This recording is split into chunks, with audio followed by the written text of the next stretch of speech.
आज हम बात करेंगे लोन वेवर मतलब लोन माफ के बारे में। क्या लोन माफ हो सकता है अगर आपने कोई पर्सनल लोन लिया है या फिर क्रेडिट कार्ड का बिल आप पे नहीं कर पा रहे या फिर आपका कोई सिक्योर लोन है, तो क्या उस सिनेरियो में जो कोविड कल का जो सिचुएशन चल रहा है क्या उसमें आपका लोन माफ हो सकता है कि नहीं हो सकता है। और अगर हो सकता है तो वो कौन सा सिनेरियो में हो सकता है जहां पे बैंक आपका लोन माफ कर सकते हैं। दोस्तों विस्तार से जानते हैं इस टॉपिक के बारे में। उससे पहले रिक्वेस्ट करूंगा, अगर आपको वीडियो अच्छा लगता है तो लाइक बटन को प्रेस करना ना भूलना। और अभी तक मेरे चैनल को अगर आपने सब्सक्राइब नहीं किया है तो नीचे देखिए यहाँ पे सब्सक्राइब बटन मिलेगा, जरूर जो है उसको सब्सक्राइब कर लीजिए। क्यों, चैनल में आपको डेली मिलेगा credit card, finance, banking related update.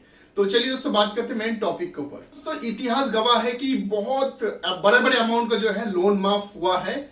1 lakh crore, 2 lakh crore, 50,000 crore, वैसे बहुत सारा लोन जो है माफ हुआ है। आप देखेंगे जब भी कोई चुनाव का सीजन आता है, चुनाव से पहले घोषणा पत्र दिया जाता है और उसके बाद काफी बार ऐसा हुआ भी है कि लोन माफ हुआ। लेकिन दोस्तों वो लोन माफ में सारा सिनेरियो में एक चीज कॉमन होता है, वो होता है दोस्तों किसान। क्योंकि किसान को जो है एज ए पॉलिटिकल व्यू माना जाता है कि पॉलिटिकल के हिसाब से, वोट बैंक के हिसाब से उसका माफ होता है। लेकिन अब सवाल ये बनता है, क्या कोई किसी ने अगर पर्सनल लोन लिया है या फिर क्रेडिट कार्ड है या फिर कोई अदर लोन है, क्या उस सिनेरियो में भी माफ हो सकता है? इसका आंसर रहेगा जी यस, हो सकता है। लेकिन ये टेक्निकली हो सकता है, लेकिन एक्चुअल पेपर में नहीं होता। अब ये टेक्निकली कैसे होता है, एक्चुअल में कैसे नहीं होता है, उसको अब मैं एक्सप्लेन करता हूं। देखिए दोस्तों, अगर आपने सिक्योर कोई लोन लिया है तो उस सिनेरियो में कंपनी कभी भी जो है समझौता नहीं करती, ये तो क्लियर बात है। उस सिनेरियो में माफ होना पॉसिबल ही नहीं है। वहां पे मैक्सिमम जो है आपका सेटलमेंट भी नहीं होता। लेकिन हाँ, अगर आपका आउटस्टैंडिंग जो है बहुत कम रहता है, उस सिनेरियो में अगर आप नहीं दे पाते हो, मान के चलिए 10%, 5% आउटस्टैंडिंग बचा है, तो उस सिनेरियो में अगर आप पैसा नहीं दे पाते हो तो सिक्योर लोन में तो सेटलमेंट हो सकता है। लेकिन वो भी आपका जो है एक्स्ट्रा चार्जेस जो है वो माफ करता है, प्रिंसिपल नहीं छोड़ता है। तो ये तो क्या सिक्योर लोन हुआ, तो सिक्योर लोन में कभी भी जो है लोन माफ नहीं हो सकता। अब बात करते हैं अनसिक्योर लोन में। सिक्योर जो लोन होता है वो कोई भी जो है बैंक के पास कोलेटरल वैल्यू या फिर कोई जो है प्रॉपर्टी या फिर कोई एसेट नहीं रहता, वो बैंक अपना रिस्क से जो है लोन प्रोवाइड करते हैं।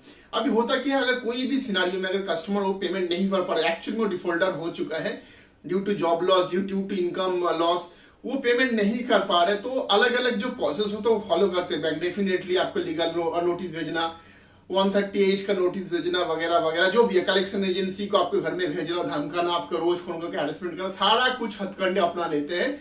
लेकिन जब देखते हैं सारा कुछ करने के बाद भी आप जो है पे नहीं कर पा रहे हो, तो जो है आपको सेटलमेंट का ऑफर देता है। सेटलमेंट में क्या होता है, बहुत अमाउंट जो है आपको अलग अलग अमाउंट ऑफर करके देखता है। कभी 50% में या फिर कभी 60% में डिस्काउंट करके, 70%, 80%, कभी कभी देखा गया 90% पे डिस्काउंट हो जाता है कुछ कुछ सिनेरियो में।